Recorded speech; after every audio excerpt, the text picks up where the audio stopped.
Welcome, leaders, teams, and those ready to take charge of their energy. It's Kelly Buboltz, your guide in workforce energy management. Burnout is not just a buzzword, it's a symptom of deeper root cause stressors. We're here to stop waiting for the change and start leading it. It's time to reclaim our energy and lead our days with intention and purpose. This is a special episode for my podcast listeners. I'm going to be reading one of the most talked about chapters from my book that was published in 2022, Leaving the Darkness, a Proven and Practical Burnout Guide, available on Amazon. What's extra special about this is an upcoming release of its companion, The Unseen Trail, a guided journal to stress management. This journal was born in the after, in the quiet pressures to prove you're better and healthy. I thought I was on a better path. But in that tension of alignment and achievement, in that space of trying to hold your energy when everything in society and work and others pushes you for more hustle, it was more complicated than I thought. These prompts inside this journal are turning points on my own journey of burnout recovery and reclaiming that energy. Jump into my newsletter website listed in the show notes to get an exclusive offer on its published release this coming August. Now let's dive into the chapter read. I'll be reading chapter 3, The Darkness, probably the darkest chapter in the whole book. Isn't it funny that my trauma and the deepest darkness of despair is everyone's favorite chapter? Chapter 3, The Darkness. May 2020, in lounge pants and a sweatshirt, my hair not washed, still in a ponytail. I sat trying to decide pandemic policy and procedure without clear thought of where to even start. Brain fog, laptop balancing on my legs, and scattered notes and papers all around my bed. No dedicated office space, so hiding out in my bedroom. Oh, my muscles are so achy. I can hardly get out of bed. I hear the kids screaming, sibling wrestling fights again. Constant phone calls with unanswered questions.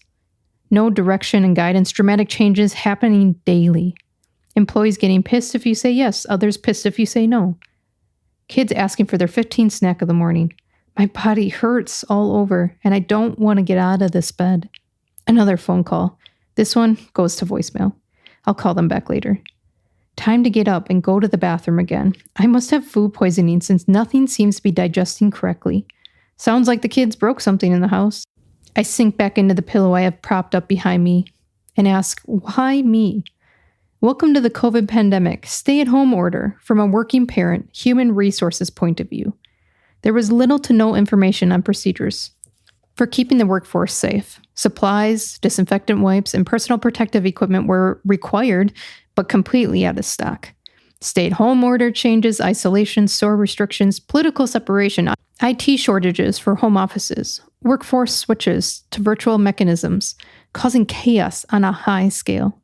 Whichever direction government requirements dictated, HR was to blame for employee discomfort and change. Daily email updates on mandates, employees yelling, spouses leaving me nasty voicemails. Procedures fluid and constantly revising. At every meeting, a discussion of the same pandemic topics. Government implementing fines if your company did not comply. Threats from every angle surrounding me, as well as managing a whole household at home. My youngest was now 8 months old, and while many would consider this a blissful time watching them crawl and learning to eat food, I was dreading the moment I had to get up and start another day over. 3 small children at home, both parents working full-time. And I now had a new excess task of pandemic management for our workforce. If I could reflect on that timeline, when I hit the pit of despair of burnout, it would be the first month of the pandemic, March of 2020. No human can work a full-time role, complete pandemic management 24/7, support virtual schooling for a 5-year-old sensory kid, take care of 2 other small children, and be okay. Most of those weeks are blacked out of my mind, which, from my understanding of the brain, means that it was at a level of traumatic experience my body is protecting me from it. There was lots of screaming, swearing, slamming of doors and cupboards. I even threw my smartphone against a wall after a bad conference call and had to get a new one because it no longer functioned. Previous to this state, I'd been fairly cool-headed and had a calmer response. Let's back up and see what had been going on for me medically. At the time of 2020 COVID pandemic, I was in year 5 of being under doctor's care in modern medicine for various symptoms. It started with chronic headaches and moved to migraines, then loss of vision. Because of the vision issues, I sought out care from a neurologist who did a full exam to confirm I hadn't had a stroke. The specialist also stated that having kids can change your body mechanics, and I may have mommy brain. This response was partnered with the average modern medicine industry action. I was sent away with another prescription. A prescription I could only take twice a month that might make me feel like there's an elephant sitting on my chest. The specialist described this as a normal side effect. Off I went, and after taking the first dose to combat an oncoming migraine, I immediately stopped taking the prescription. I mean, who wants to feel like an elephant sitting on their chest and struggling to breathe? I'd rather pull over to the side of the road until my vision gets back, put an ice pack on my forehead, and have the migraine hangover the next couple days than that suffocating feeling again. January 2017, the next symptom addressed was a couple years after my migraines and headaches, and around the time I was getting pregnant with my second child. The indigestion was rough, and antacids just weren't cutting it. My OBGYN prescribed a stronger prescription. In the 2 minutes she was in the clinic room with me, checking on baby's progress. It's a one-size-fits-all approach we are all too familiar with. I was looking for a solution and received it on a small piece of white paper. Little did I know, it was the opposite of what I needed to heal. This was 2 years before the pandemic and my burnout collapse. Another prescription masking symptoms my body was sending that it was off balance and needed help. After my second child was born, I went back on birth control as my periods were randomly showing up long and heavy. The conversations went as any other appointment, 2-minute conversation with the doctor, and out they went with another prescription. The average answer when it came to period irregularity is to get on birth control. This was and is still accepted as a social norm. If you aren't on birth control, are you even a woman? At that time, I didn't know anyone who wasn't on a form of birth control unless they were in menopause. Those in menopause were put on other prescriptions. Again, little did I know that my irregular periods were a symptom of my body screaming for help. Over the next 2 years, I went to several other doctors addressing symptoms as they came up. This included a dermatologist to treat new skin rashes, blood tests to figure out why am I so tired, biopsy to confirm no cancer, tests for Lyme disease, procedures before trying out other birth controls and all other appointments. Still, no healing. There was a theme in 6 years of going to modern medicine appointments. You contact a doctor's office and wait weeks to get in. Wait in the lobby for a long time as they overbook patients daily. Get into your check the vitals exam room where a nurse takes a few notes on your current condition, but rarely has a real conversation with you. Wait, wait, wait. Doctor pops in to ask symptom questions, spends 2 minutes and moves you to a procedure room or sends you away with a prescription. I remember one day I was at the OBGYN for a different birth control, and in the 2 minutes I spent with the doctor, was part of a 3-hour appointment in total, between vitals with the nurse, lab tests, final placement of birth control contraption. To make it worse, I had a bad reaction to that contraption and had to return the next day to do it all over again and get it removed. A different nurse removed the contraption and said it was fairly common for people to have such a reaction. She observed it in about 80% of the patients. When I accepted the treatment, the doctor told me fewer than 10% have this adverse reaction. Let's just say I wasn't fond of this type of manipulation. When the doctor popped into the exam room before I left to see what other birth control we can try, I stated I need to go to a different healing route as nothing is working. She laughed and said, "Good luck," and in a sinister tone left. Aside from the time and misery of procedures, I spent over $3,000 for no answers and an insult. It was an extremely painful 2 days, both physically and emotionally. That event set me on a path that puts me here in front of you today. In February 2021, I began the journey of a lifetime, and I didn't even know it. Why are we so naive to believe the healthcare system that makes trillions every year would want to explore, listen to, or heal its patients? I've worked in HR for over 15 years, and my experience with managing benefit plans has been that money drives a lot of institutional decisions, regardless of the patient care. That's why 80% of chronic diseases will continue under prescription treatments instead of lifestyle change programs. Certainly, there are people who will not do the work. But a majority of people do not enjoy feeling like crap all the time and want a better quality of life. There's a time and a place for modern medicine, tests, procedures, surgery, and specialists. But what other options are out there? For everything else, isn't there a better way? We will dig into that more in future chapters. By now, you can see I've been betrayed. I've been shoved around the system, spent way too much money, even after insurance, and received lots of band-aids in the form of prescriptions. Betrayal is a darkness so powerful, it can drive unhealthy actions in the future. One day, I slipped down a hill while carrying my baby in the carrier. And as I was falling, the goal was to protect the baby from harm. So the position of my landing wasn't ideal. My neck, my back, my hip were in so much pain, but I refused to go to the doctor for days because I thought they would follow up with the same path of services before.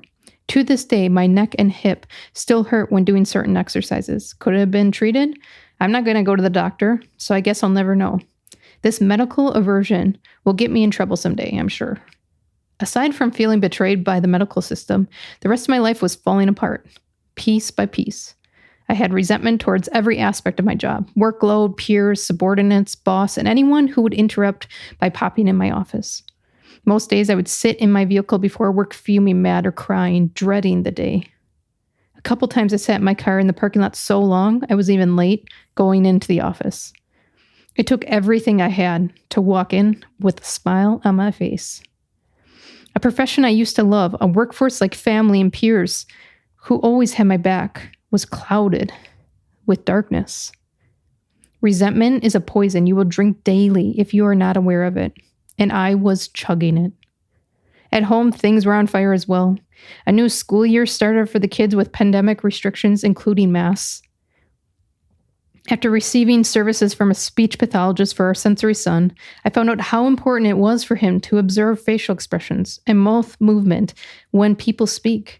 After going to an occupational therapist for sensory challenged behaviors, I found out how important screen regulation, outdoor balance, and group activities are for his development. When the pandemic hit, that no longer mattered. It wasn't that teachers didn't care. The government put mandates in place to protect communities from a virus spreading at the cost of throwing all child development and other human needs for community on the back burner. Imagine learning the importance of facial expressions to support your child, but it no longer is an option because everyone has their mouths covered. And then there was the worry that my 1-year-old going to daycare and around people wearing masks will have similar development delays because he cannot observe full faces. Just lovely thoughts stirring in my head, keeping me up at night. Unfortunately, I was sipping the resentment heavily, soaking in what-if situations. What if the next child now needs a speech pathologist, and I go through the stressful and financial burden experience all over again? At this point, everyone was a threat to me. Working in HR so long, I'm fairly good at reading facial expressions, but that key tool was now covered by a mask. The joy I once found in other smiles taken away. The energy I felt in a great meeting, friend visit, or family gathering was gone because we're supposed to stay away from other people.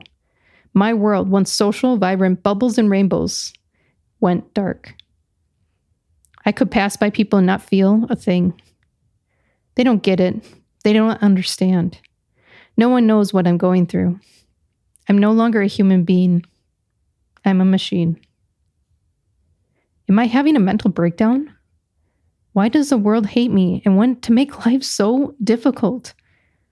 How much does it cost to go off the grid, homeschool, and expand our homestead to live off of it? What if we just escape? If you looked at my internet search history, that is exactly what you would have seen. I was trying to plan an escape away from this world and into isolation. Stressors continued, pandemic chaos soared, and I kept going, changing nothing. My mood started changing, and people would ask if I was having a bad day. I was losing weight at a rapid pace because every meal would come right back up or go right through me. If I went somewhere, I would always scope out the location of the bathroom first. And allergy tests came back with some irritation foods, but still no answers.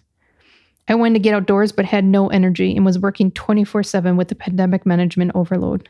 In the afternoons, I would have flu-like symptoms and push through or go home sick from work. Constant illnesses back to back with every gentle germ that entered our house. In the morning, I would wake up with muscle aches, like I ran a marathon the day before. My hair was falling out in clumps. Months went by in this type of condition. From the outside, people thought I was on a diet journey. They said things like, "You look great," and asked what I was doing to get in shape. Work peers would notice my lack of attendance in meetings and ask if I got stuck in a conversation or another meeting. Family and friends were on a text-only basis because of the pandemic isolation. My kids were still being kids, running around constantly. By early 2021, a year into the pandemic, I hit physical collapse, including a 40-pound weight loss. This was dramatic for my small body structure. February 2021.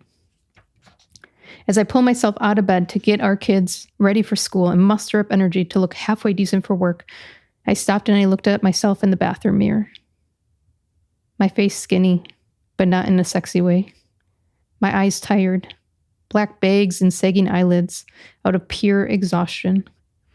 A clump of hair sitting on my shirt that fell out overnight. Eczema rashes on my neck that crept up from my back the day before. Wondering if my period will stop as it's been 3 weeks of heavy bleeding. Debating how many tampons, pads, and extra pants I need to bring to work today, just in case of another bleed-through accident. My hands rest on a duffel bag. I debate filling it and disappearing, leaving my spouse, kids, work, everyone. No crying. That's too much energy. No sadness. The darkness numbs the pain. No hope. It's been like this for a while. No help in sight. Been to the doctors and they have no answers. No embarrassment. I don't even know who I'm looking at. As chills zip through my body because of lack of circulation, I spray on dry shampoo into my hair, put on new clothes, and continue on. Another day surrounded by a fog so dark, you can no longer see the light. How did this happen? How did it get so bad? Why doesn't anyone understand? Why did this happen to me? Why is it so dark in here? Am I going to die? That was chapter 3 from Leaving the Darkness, a Proven and Practical Burnout Guide. If that was triggering for you, I want you to acknowledge that and give yourself some grace and space. Find a release such as deep breathing, journaling, or just sitting with yourself a bit. It was a hard chapter for me to reread, and I will do the same. As you continue on this journey, I want you to know I have so much more appreciation for the light since I have sat in the darkness. It's in the darkness I found others who have also seen such things. You are not alone. Today's step matters. It's in the micro moments that real change begins. Managing your energy isn't about shame, blame, or disrupting your lifestyle. It's about the small, intentional choices to reclaim that natural energy. If this episode hit the mark for you, share with others. This journey doesn't have to be lost and lonely, but exciting and full of new paths. See you back here to continue the adventure.